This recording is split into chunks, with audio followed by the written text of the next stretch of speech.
Hello, this is Einar Sørby at Unity Web TV. Today we have an interesting person from the US. It looks like he is born in the same place as I, in New York City. He's been studying astrology for many years, longer than most of us. And astrology, I think, is very important and interesting, and I want him to answer some simple questions about this. So, Paul, at this house, I want people to get to know themselves, find their creativity, and all these things, so they can get their power out. How can astrology help with that? Well, the chart is it's a tool that you can use. In order to make it popular, people would say you are this if you're a Leo, you're that if you're a Scorpio. But the truth is, you use it as a verb, not a noun. You're using the energies of the chart. When you're born, we look up at the sky from the time and place you're born, and we see these patterns in the sky. And astrology is a language that's showing us what energies are prevailing, are happening at any moment. And if you're born at that moment of time, then you're endowed with these particular energies that the sky patterns are communicating to us. And you could, throughout your life, you could dream of doing and being many things, but you're not sure that you could actually succeed doing those things. But if you embrace the destiny of the chart and the energy of the chart, then you could be assured that you will be successful because you're constituted in that way, and that is your alignment to the universe. So it really pays for a person to learn about these energies that they have, because they're the spiritual energies. They're the energies that show us our place in the greater scheme of things. We get our genetics from our parents at conception, but we get these spiritual energies at birth, and they help us to grow in awareness and to play a bigger role, to see that we can make a difference in the world. Yes, that's... It sounds like it's important. I would think it's to be conscious about what kind of powers you have, and but you also see what kind of problems people are going to have. Yes, but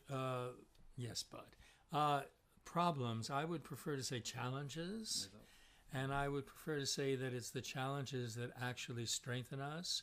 Remember the quote by Nietzsche, "What does not destroy me makes me stronger."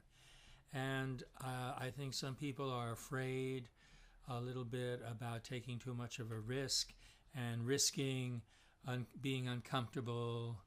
But this is how we move into our greatness. I feel, doing astrology for 35 years, everyone has tremendous value inside of them.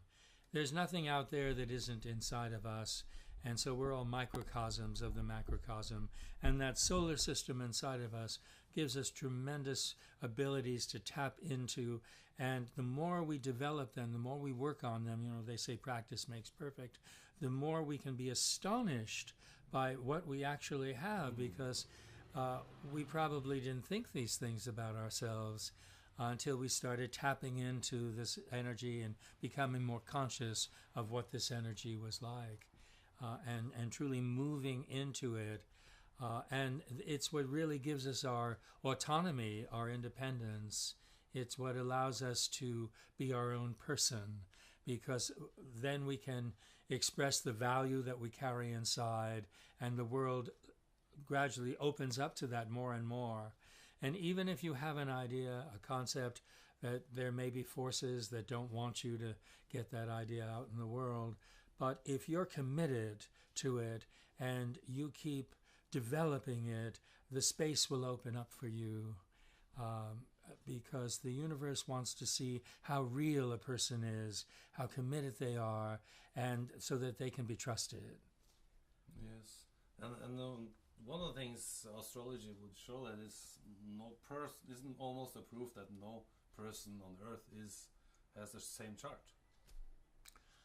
Well, I would say that some charts are very similar, but I've worked with twins who were born like moments apart and yet are very different. And there again, I go back to what I said.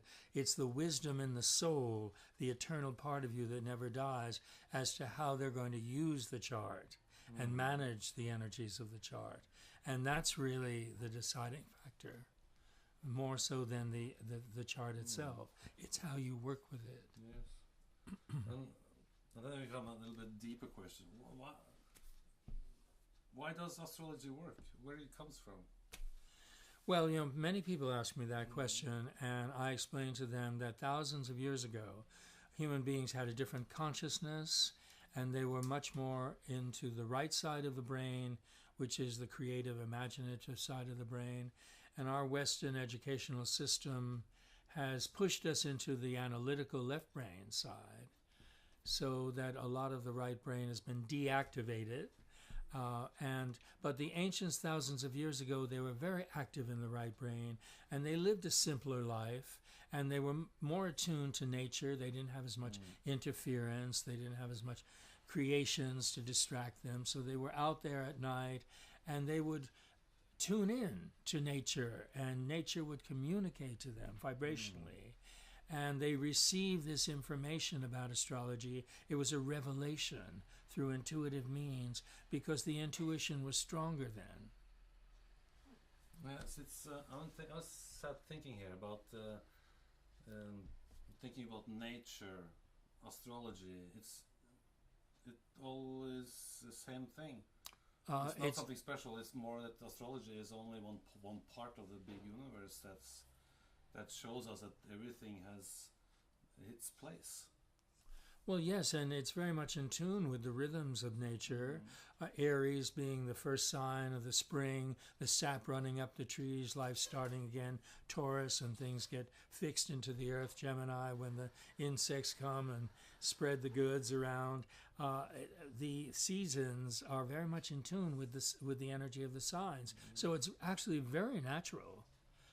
It's just that it requires a shift in consciousness to really master this information, and again to open up the right brain, the imagination, and not to be afraid to do that. I think many people are proud of their limitations when they say, I don't believe in those things, and they haven't even looked into it, and they don't even know what they don't believe in. Yes. But I also seen them have lots of skeptics. They have done some scientific tests with astrology, and they find out that astrology doesn't work. It says the same thing to everybody. What do they do wrong? Why don't they find out the same thing as you do? Well, for one thing, they're stuck in a cause and effect paradigm, a model of reality which is false, because there's nothing in the material world that's a cause.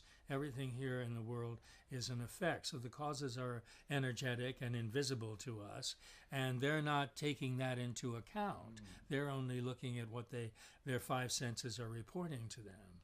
So we're on different tracks then, the astrologer and the skeptical scientist. We're looking at the world in different ways. But when you're in a period of time as we are now, where there's a lot of breakdown occurring in society, it's really very positive to know that there is another way of looking at the world and another way of approaching life, and that there is an ace in the hole, and that you're not stuck watching yourself drown because the system is ending and something new is being born. And I don't think it's sad that these bankruptcies are occurring and all of this, because we need this transformation to take place so we can bring the baby back that we threw out with the bathwater and return to the ancient wisdom, but bring it up to date and put it into a more modern language. I have a friend who's an astronomer at Harvard University. He just wrote me and said, my job is to take the New Age wisdom and put it into scientific language. And suddenly when it's in that language, then it's okay. Then it's acceptable. Yes. Then the left brain can grasp it. Yes. I think that's a little bit important that the left brain people and the right brain people can start cooperating. That this Indians and the Western world can start cooperating and teach from each other. What I was thinking, now we're coming into these things happening today. What do you say about 2012? Well, I have, of course, done the Mayan calendar workshop and read about it, and I can't say I'm an authority on this subject. But what I can say is that if millions of people have put a lot of energy into this year, then it's going to be a landmark year. And it's really an opportunity for people to start making changes. And those changes are very much what my work is about. It's about empowering the individual. It's about supporting the individual and reclaiming their sovereignty so that they're not exploited anymore. And I think that these governments are just, I mean, we're really all on the same team, but we have to have two teams to have a ball game, yes. God and the devil, you know, and actually they're the same person because we're all the same person. And I think that it's really important for people to get mad enough at this exploitation and abuse that's taking place so that they'll say, we're not going to put up with this anymore. A lot of people will go off the grid. They'll move into communities. They'll grow their own food.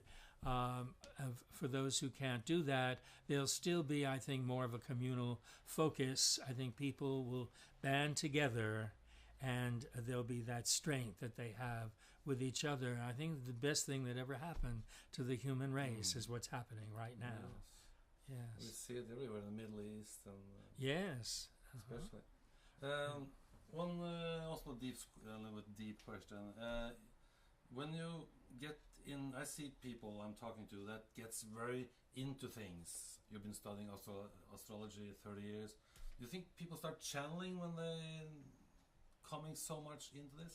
I think we're all channeling all the time, and I think a lot of us are passing on information to each other, and we're not really attached to that information.